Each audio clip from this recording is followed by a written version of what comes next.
Hello students, आज जो आपका टॉपिक है दैट इज़ योर यूट्रॉफिफिकेशन। देखो, यूट्रॉफिकेशन की बात करें तो यूट्रॉफिफिकेशन होता क्या है। तो generally we can say that all of you know that की excess of everything is bad. Eutrophication है it is major related to algae. किससे रिलेटेड है? All of you know that अगर हम एल्गी की बात करें, mainly they are found in the water bodies in their excess growth causes algal bloom. So algal bloom जो है it is the excessive growth of the algae on the surface of the water body. अब ये algae जो है access में grow कब करेगी? ये एक्सेस में ग्रो तब करेंगे when there is a excess nutrient present in the water bodies which are essential for the growth of the algae। Okay जब ये न्यूट्रिएंट जो है एक्सेस में हो जाएंगे तो उसकी वजह से जो ये एल्गे हैं ये एक्सेस में ग्रो करेंगे और ये काज करेगी algal Bloom. Now the question rises कि अब इस एल्गल ब्लूम से होगा क्या। अगर हम बात करते हैं when we talk about this algal bloom, तो एल्गल ब्लूम से होता ये है कि जो दूसरे एक्वेटिक प्लांट्स जो हैं जो वाटर बॉडीज़ में प्रेजेंट होते हैं या दूसरे जो एक्वेटिक एनिमल्स हैं, जैसे फिशेस की बात करें, इन दूसरे एक्वेटिक एनिमल्स की बात करें जो वाटर बॉडीज़ में पाए जाते हैं, आइदर लैक और रिवर या इश्यूरीज में पाए जाते हैं, तो ऑफ कोर्स वो सफ़र करेंगे। किस तरह सफ़र करेंगे? क्योंकि जो एल्गी हैं वो मेन न्यूट्रिएंट्स को कंज्यूम करेंगे तो उन ऑर्गेनिज्म को प्रॉपर न्यूट्रिएंट नहीं मिल पाएगा। दूसरा रीज़न ये कि उन प्लांट्स को या उन ऑर्गेनिज्म को प्रॉपर ऑक्सीजन नहीं मिल पाएगी।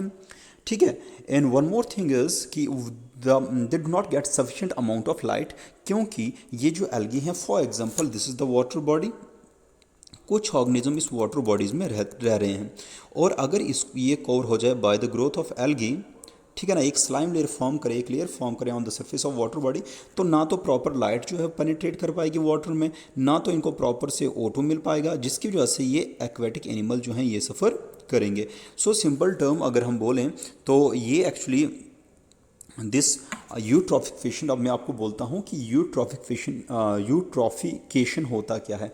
तो यूट्रॉफिकेशन सिंपल अगर बात करें तो it is derived from two Greek words that is eu meaning good and और well and trophos meaning food. Thus, eutrophic means nutrient rich or well food that is adequate and healthy nutrients। ठीक है। सो यहाँ पर अगर अलगा जो है ये मेन ग्रोथ प्रोडक्ट है यूट्रॉफिकेशन के। ठीक है। तो जब ये एक्सेसिव में ग्रो करेंगे तो ये काज करेंगे एल्गल ब्लूम। ठीक है। तो जिसकी वजह से जो एल्गल ब्लूम है that is excessive growth of alga result in high concentration of nutrients in the water bodies. The alga जो है ये यूज करेंगे, ये एल्गी यूज करेंगे ऑक्सीजन एट नाइट एंड में क्या करेंगे, ये डीऑक्सीजनेट करेंगे वाटर बॉडी को, और जो दिस डीऑक्सीजनेशन जो है ये क्या करेगी, it is responsible for killing the fishes and other animal present in the water bodies. तो मैंने आपको सिंपल बोला कि जब एल्गे जो है व्हेन दे उनकी एक्सेस ग्रोथ होगी किसी वाटर बॉडीज़ के सरफेस पर, तो वो एक्सेस ऑफ O2 को यूज़ करेंगे, और जब एक्सेस ऑफ O2 को यूज़ करेंगे तो उससे होता क्या है कि उससे जो वाटर बॉडीज़ हैं उन्हें वाटर बॉडी में जो ऑर्गेनिज्म है उन्हें प्रॉपर ऑक्सीजन नहीं मिल पाती है, जिसकी वजह से उनकी हो जाती है death. Now the alga mat at the water surface may block the light to the submerged plant and the alga may die or sink, feed the oxygen consuming bacteria. They may be pushed onto the shore by wind and decompose, releasing foul gases such as hydrogen sulfides. Silt and decaying matter may accumulate and finally fill the lake or ponds. This process is called senescence. So senescence is the death due to the aging. So it is a natural stage in the change of a lake into a dry land. तो यहाँ पर आप देखो बोला क्या है, eutrophication की बात करें तो कहता है कि यूट्रॉफिकेशन का मेजर इफेक्ट होता है वाटर बॉडीज़ पर and the organism living inside the water bodies. और कहता है कि इसका जो नेचुरल इसका जो वी कैन से दैट जिसे हम बोलते हैं we also use term succession, कि यहाँ पर किस तरह से एक वाटर बॉडी जो है वो कन्वर्ट होती है इनटू अ ड्राई लैंड, और mainly due to accumulation of this algae, due to the death and decomposition of this algaes. कहता है कि यूट्रॉफिकेशन एक स्लो एजिंग प्रोसेस है during which a bog, estuary, lake और river की बात करें तो ये shallow body of water deteriorates into a bog और मार्श एंड इवेंचुअली डाइज। तो मतलब सिंपल करके यहाँ पर कि यहाँ पर जो है यूट्रॉफिकेशन जो है, जब मैं फिर से सिंपल टर्म में आपको बोल रहा हूँ कि होता क्या है कि जब excess of when the excess of nutrients are present in the water bodies, जब बहुत सारे न्यूट्रिएंट जो है वाटर बॉडीज़ में पाए जाते हैं तो उससे क्या होता है, उससे जो है एल्गा जो है लार्ज स्केल पर ग्रो करते हैं, और एल्गे जो है जब ग्रो करते हैं तो दे काज द एल्गल ब्लूम, और जब ये एल्गल ब्लूम काज करते हैं तो this algal Bloom is harmful for other living organism living inside the water bodies. तो जब ये जो है वाटर बॉडीज़ के लिए हार्मफुल होता है, और यही algal bloom after death and decaying ये क्या कन्वर्ट करते हैं वाटर बॉडीज़ को in that is we use term in a bland, ठीक है ना, ड्राई लैंड। सो ये हो गया आपका यूट्रॉफिकेशन। सो यूट्रॉफिकेशन जो है अगर हम बात करें तो it is actually a syndrome, it is actually a eutrophication is a syndrome of ecosystem respond to the addition of artificial or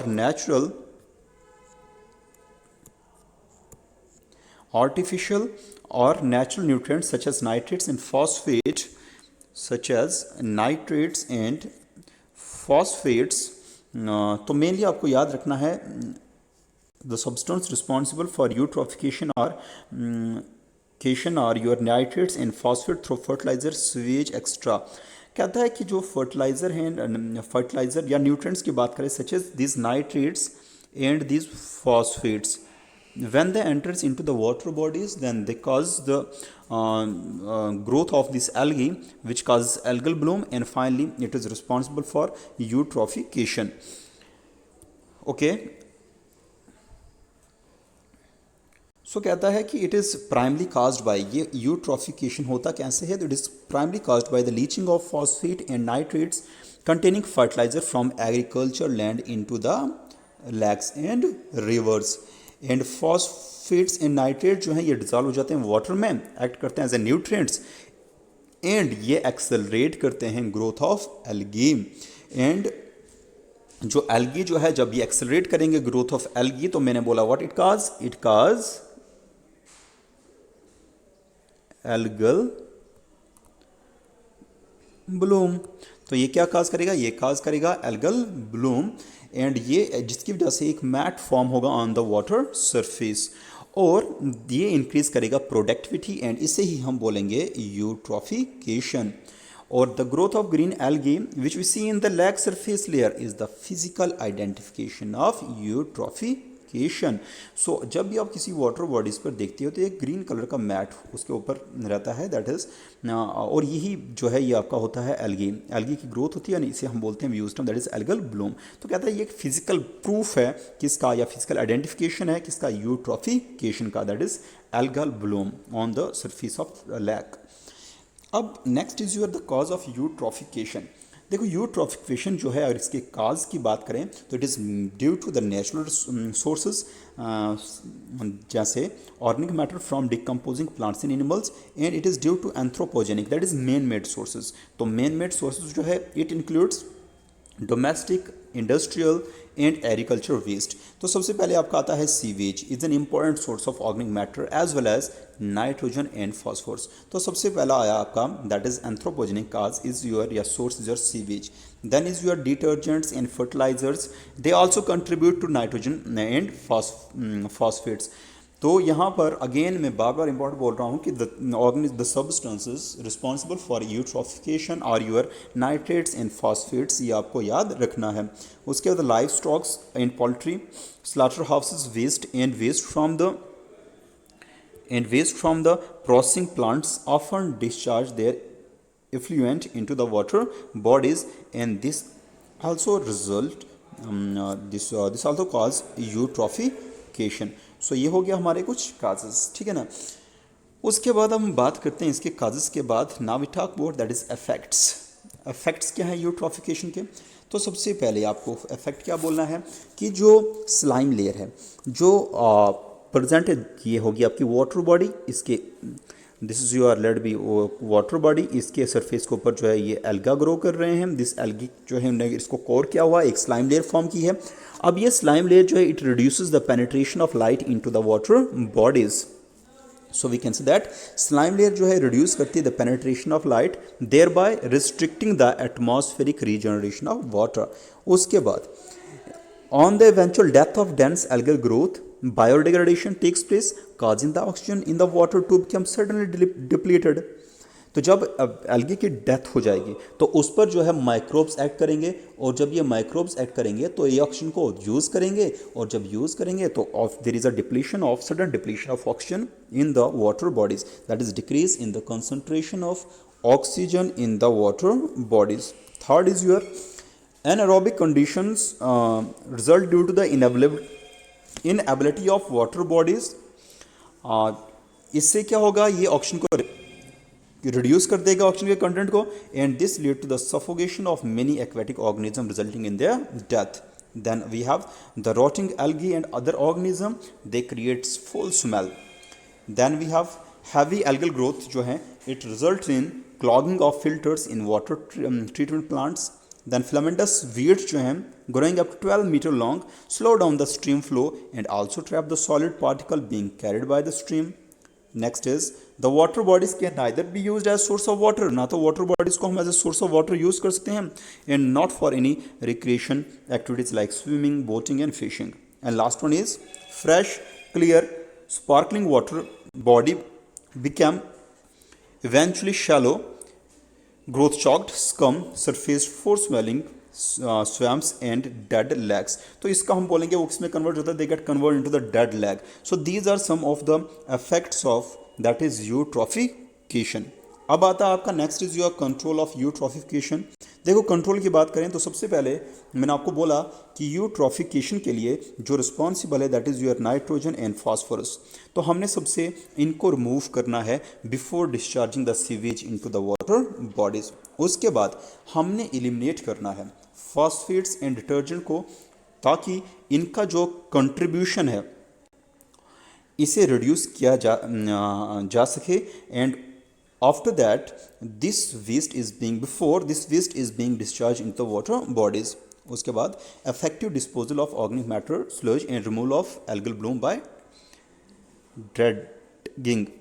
And after that is your last one is applying solution of chemical like copper sulfate and chlorine on the surface of water bodies in order to prevent eutrophication. तो ये copper sulfate याद रखो important है, it acts as an algicides जो है that prevents the growth of algae.